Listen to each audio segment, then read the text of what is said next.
Já, þið byrjuðu leikinn með látum en náðu einhvern veginn ekki að fylgja þau eftir.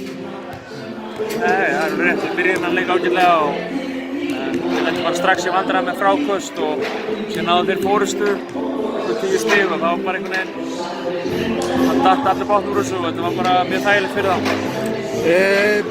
Byrjunarliðið hjá þér, þú ert væntanlega ekki sáttur með frammistöðuna þar? Nei, þetta var bara, við getum gert miklu betur og ég er bara eina sem ég get verið ánægður með þetta er við eigum allan einn leik eftir. Það er afleitt að þetta er síðasti leikur á tímabilinu. Já, nú eru þið góðu máli fyrir þennan leik, búin að tryggja ykkur svona í deildina. Eru þið sattir bara eða? Já, en auðvitað segja það eftir frammistöðuna hérna í kvöld.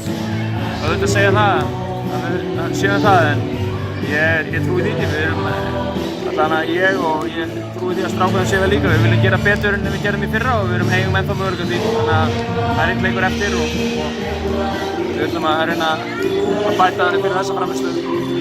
Ekki máli. Takk fyrir þetta, Ágúst, og gangi ykkur vel.